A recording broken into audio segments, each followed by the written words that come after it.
Before Donald Trump was the President of the United States, he was a millionaire business tycoon. From real estate to wineries, skating rinks, a golf resort, and a hotel, Trump tried his hands on any business he could lay hold of. And, well, let's just say some of these businesses shot up to the sky like the Trump Tower, while others fell drastically low like the Trump Vodka. On today's episode of Innovation Graveyard, we'll be talking about the failure of one of Donald Trump's businesses, his attempt at making one of America's favorite spirits, vodka. Trump Vodka was an American brand of vodka that was first produced in the Netherlands, then later in Germany by Drinks Americas under license from the Trump Organization. The brand was launched in the United States in 2005, but it ceased production under the Trump name in 2011 when it failed to meet the required threshold for distribution. But to fully understand how the idea for the Trump Vodka came about, we have to start with the creator of Trump Vodka. While you might think that this spirit was made by Donald Trump, it actually wasn't. It was made by Patrick Kenny, who simply named the drink after the famous businessman. Patrick Kenny, the founder of Drinks Americas, started his company in 2002 after watching an 80s TV commercial of Bruce Willis holding a wine bottle. According to Kenny, somehow Willis made the beverage seem tempting. Then I saw the star power. I saw the role it could play. And so he founded Drinks Americas with the grand idea of shaping specific beverages around celebrities. A mutual friend of Kenny took him to pitch his idea to Trump. Luckily, Donald Trump was in the business of licensing his name to other people's buildings and merchandise. You could say he loved to toot his own trumpet. He had given his fans Donald Trump the fragrance, Trump pinstripe suits, books, resorts, games, and a couple of towers. So what was a bottle of vodka that he couldn't add to the list? This made him the right candidate for Kenny's line of branded beverages. After meeting and negotiating, Trump lent his name in exchange for about half the profits, 50% of the profits for doing absolutely nothing. Just think about that for a second while we continue the story. In this contract, it was also stated that by November 2008, the minimum royalties Trump should have accrued is $2 million, which means the company had to have made $4 million in that time. Keep that date in mind, we'll need that for later. When this deal was being made, shares of Drinks Americas were selling for less than $1 each, so this was a huge risk. But Kenny was willing to take that risk. And so, Trump Vodka joined the company's product roster that included Willie Nelson's bourbon and Chef Roy Yamaguchi's sake. Trump Vodka was announced publicly in 2005, and by the summer of 2006, Trump in a news release said, "I fully expect the most called for cocktail in America to be the T&T, or what he called the Trump and Tonic." While Trump was busy trumpeting these tunes all over the television, Drinks Americas had still not found where to make the booze. After searching far and wide, they finally found a small distillery in the Netherlands called Wonders. And thus, because the real TNT for Trump Vodka, not the Trump and Tonic, no, trials and tribulations.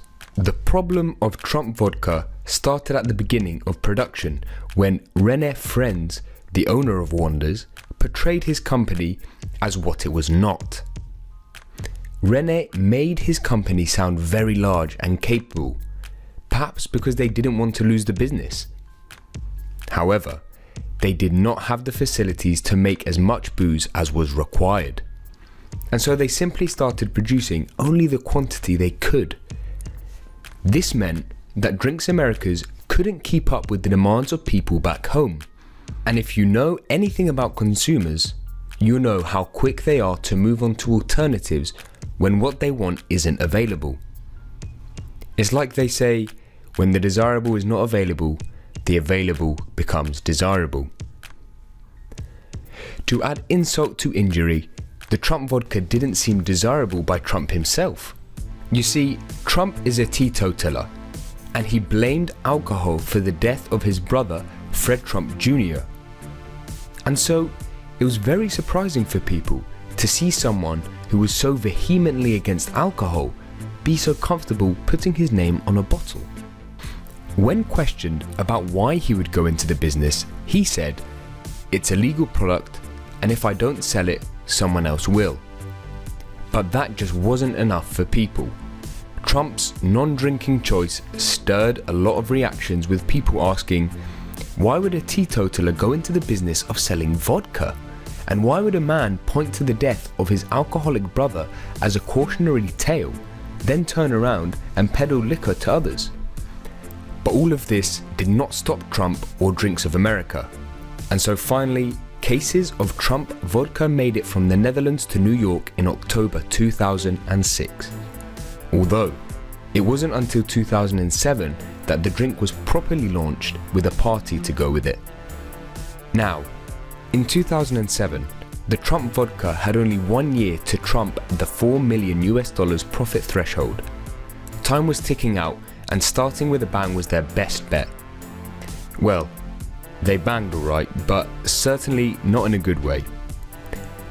When the Trump vodka launched, it was met with lots of criticism, with people saying that like all other Trump products, it was the packaging that stood out, and that there was nothing special about the taste of the drink. And considering that the fact that the drink launched for around $30, which was more than Absolut, Svedka, Smirnoff or Grey Goose at the time, nobody bought it. By the end of 2007, it barely registered among the top-selling vodkas.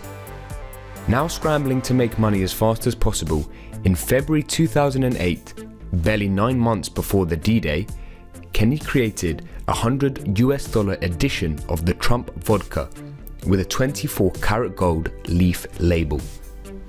They planned to market it to clubs looking to distinguish themselves, and who could in turn market it to special clientele. And at first, the marketing strategy actually worked. Drinks America's reported sales of 40,000 cases of Trump vodka for $4.3 million. Ding ding ding, they had just met their target. However, the issues that lay ahead would trump the issues that they had just solved. The company soon announced that it was expanding to Russia, with an initial 10,000 case order worth more than $1.5 million. Then they moved bottle production to China to cut down costs and increase their profit margin. Then the financial crash of 2008 hit. Immediately, sales of the vodka started to slow down. Nobody had $100 to spend on a bottle in the club anymore. By December of 2008, the company had completely stopped turning in profits. Kenny then announced that since the company was no longer turning in profits, it was having a difficult time with its lender, and in the end, the bank pulled their credit. It got so bad that the company couldn't raise money to produce their bottles or the gold leaf labels that they were using to package them in large numbers anymore. It became quite evident that Trump vodka wasn't doing well. They couldn't buy the glasses because they didn't have the money, and since they couldn't buy the glasses, they couldn't produce the vodka or ship it. This led to a lawsuit by the glass maker, Bruni Glass, who sued over unpaid invoices. Glass melted 500,000 Trump vodka mini bottles by casting them back into the fire.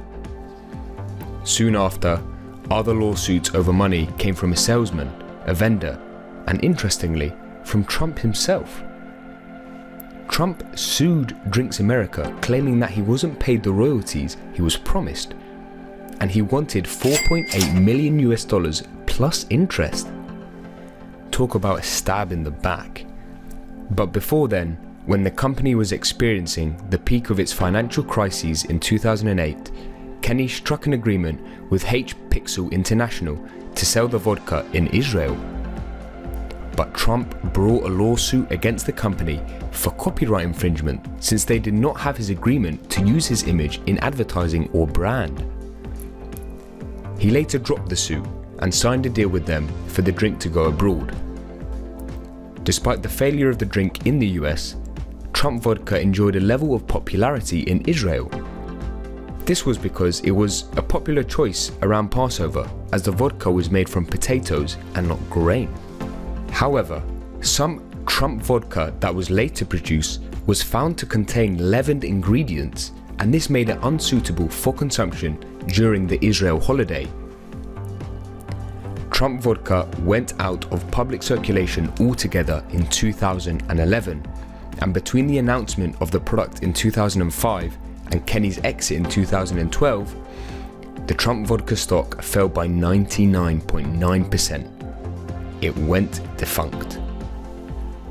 In the end, admirers saw the business's flaws as virtues. They called selling vodka, despite despising drunkenness, flexibility. And they called partnering with a small group that lacked basic funds believing in the American dream. Even though Trump may not be the person to blame for Trump vodka's bad timing, melted mini bottles, retreat to China, or lost credit, he chose to do a deal with people who didn't have the money or experience behind them to win. And this is a valuable lesson. Before you invest in a business, do your research to ensure that the company can deliver whatever it promises. In the end, doing your due diligence is always wise. If you go in blind, you are sure to fall. For more videos about failed startups, be sure to hit that subscribe button. Also, turn on the notification bell so you never miss an upload. Thank you for watching, and see you next time.